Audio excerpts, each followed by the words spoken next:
Hello everyone, welcome to our channel. Today we will learn about Financial Emergency Article 360. इससे पहले हम national emergency और state emergency के बारे में जान चुके हैं। ठीक है, अब हम देखते हैं फाइनेंशियल इमरजेंसी क्या होता है। आर्टिकल 360 और पार्ट 8 ऑफ इंडियन कॉन्स्टिट्यूशन वो इमरजेंसी के बारे में है। उसमें नेशनल, स्टेट, फाइनेंशियल इमरजेंसी इन सब के बारे में बताया गया है part 8 of Indian constitution. So हम देखते हैं फाइनेंशियल इमरजेंसी क्या होता है।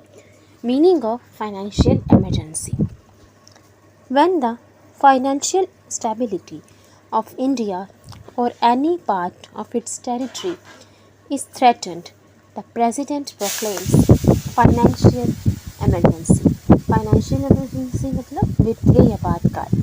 जब इंडिया, ठीक है, या उसकी किसी भी उसके टेरिटरी की, इंडिया की जो टेरिटरी है उसके किसी भी पार्ट में, किसी भी हिस्से में इंडिया के फाइनेंशियल स्टेबिलिटी खतरे में है, मतलब फाइनेंस की प्रॉब्लम है।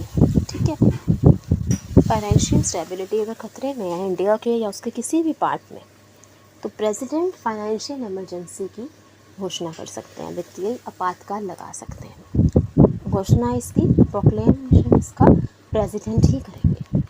ठीक है, so when financial stability of India और any of its part is threatened the president proclaims financial emergency.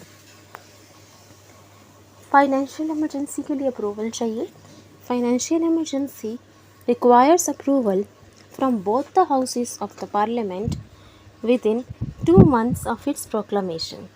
Financial emergency मतलब वित्तीय आपातकाल के लगने के बाद उसका दोनों हाउसेस, लोकसभा और राज्यसभा से अप्रूवल होना चाहिए 2 महीने के अंदर। मतलब जैसे राष्ट्रपति ने फाइनेंशियल इमरजेंसी की घोषणा कर दी आज, तो आज के 2 महीने के अंदर अंदर उसको पार्लियामेंट से अप्रूवल चाहिए, दोनों हाउसेस से। ठीक है, अगर पार्लियामेंट अप्रूव नहीं करती तो इमरजेंसी कंटिन्यू नहीं होगी। Financial emergency can be imposed for an indefinite period, मतलब कोई निश्चित पीरियड नहीं है, अनिश्चित काल के लिए इसे लगा सकते हैं। जैसे नेशनल इमरजेंसी में हमने देखा था, it can be imposed for an indefinite period, उसमें भी कोई डेफिनेट पीरियड नहीं है कितने टाइम के लिए लगाएंगे। जैसे स्टेट इमरजेंसी में होता है कि मैक्सिमम 3 years के लिए लगा सकते हैं। ठीक है, लेकिन फाइनेंशियल इमरजेंसी में इनडेफिनिट पीरियड के लिए लगाई जा सकती है, कोई ऐसा सर्टेन पीरियड नहीं है कि इतने टाइम के लिए ही लगाएंगे। It doesn't require parliamentary approval for its continuation. तब एक बार फाइनेंशियल इमरजेंसी लग गई तो उसे 2 महीने के अंदर अप्रूव कराना है। ठीक है, पार्लियामेंट से प्रोक्लेमेशन के 2 महीने के अंदर उसको अप्रूव कराना है, अभी हमने देखा। लेकिन उसके बाद उसके कंटिन्यूएशन के लिए फर्दर अप्रूवल्स नहीं चाहिए। जैसे नेशनल इमरजेंसी और स्टेट इमरजेंसी में एवरी 6 months पार्लियामेंट का अप्रूवल चाहिए, हर 6 महीने में पार्लियामेंट से अप्रूव कराना पड़ेगा। लेकिन फाइनेंशियल इमरजेंसी में आपको फर्दर अप्रूवल्स नहीं चाहिए, बस लगने के 2 महीने बाद अप्रूवल लेना है पार्लियामेंट का, फिर कंटिन्यू करने के लिए फर्दर अप्रूवल्स नहीं चाहिए। Financial emergency can be revoked only by the president, सिर्फ प्रेसिडेंट ही फाइनेंशियल इमरजेंसी को हटा सकते हैं।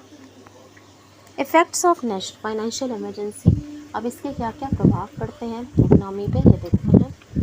The central government can issue directions to the state government को।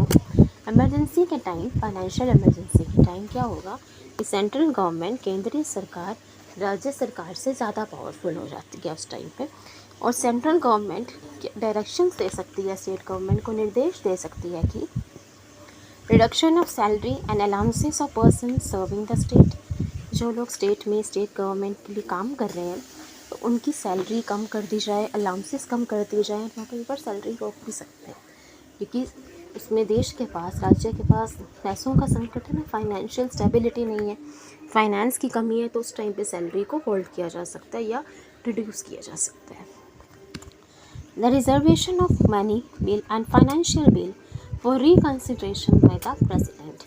जो मनी बिल और फाइनेंशियल बिल जब स्टेट लेजिस्लेचर से पास हो जाएंगे तो उनको रोक दिया जाएगा प्रेसिडेंट की रिकन्सिडरेशन के लिए, कि प्रेसिडेंट एक बार दोबारा देखेंगे बिल, फिर वो अप्रूव होंगे। ठीक है, तो स्टेट बिल्स जो हैं स्टेट लेजिस्लेचर में पास होने के बाद प्रेसिडेंट की रिकन्सिडरेशन के लिए रोके जाएंगे।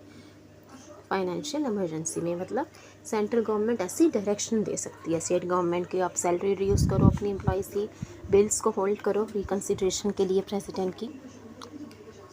The president may issue directions for reduction of salary and allowances of persons serving the union and the judges of Supreme Court and High Court.